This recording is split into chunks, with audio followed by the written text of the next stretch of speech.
Okay, so I just want to talk to you briefly about ethos, pathos, and logos, so the rhetorical triangle as a whole.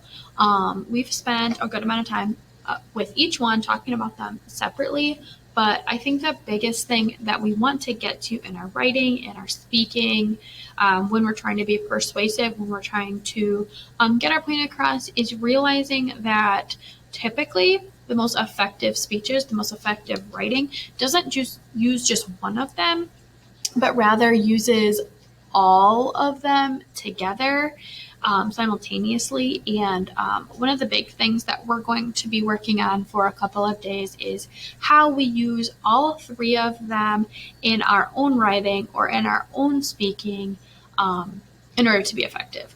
So, for example, most likely you will start off a speech or you will start off a piece of writing by using ethos. So right off the bat, you're gaining your audience trust.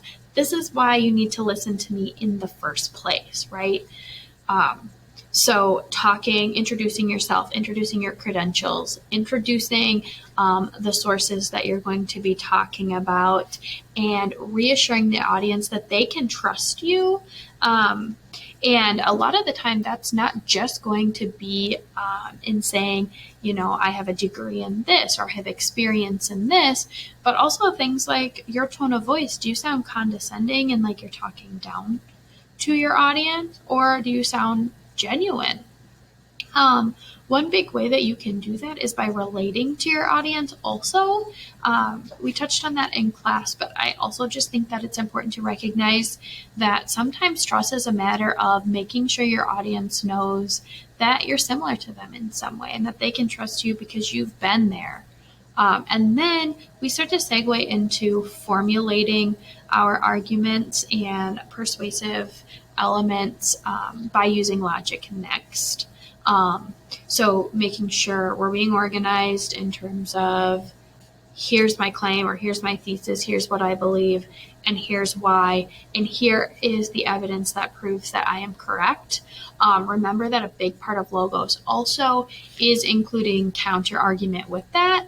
And remember that is bringing up the other side or sides, recognizing that those sides exist, but then also making sure, most importantly, we're proving those sides wrong and not giving them all the credit in the world, but you are strengthening your argument by saying that you recognize that those sides do exist. And then throughout your piece, throughout your speaking, throughout your writing, you want to make sure that you are also using pathos. So you're adhering to their emotions at the same time. That might be telling a story, continuing to make it relatable, building empathy in your readers or in your listeners so that they are forming a connection with what they're saying. You want their emotions and their thoughts to connect with you.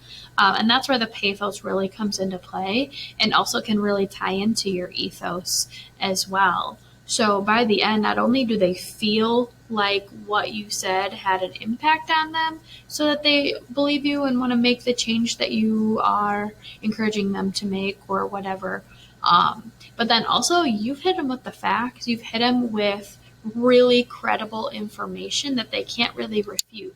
So that is what makes a solid argument and a solid persuasive piece. So we're really going to keep working on that, keeping that in mind as we move through this unit. And before we get to the end, to make sure that you see that the most effective pieces of persuasive writing are those that use all three and not just one or not just two of the rhetorical triangle, which is ethos, pathos, and logos. So, all right, that's all I have for you today. So we will continue working on this.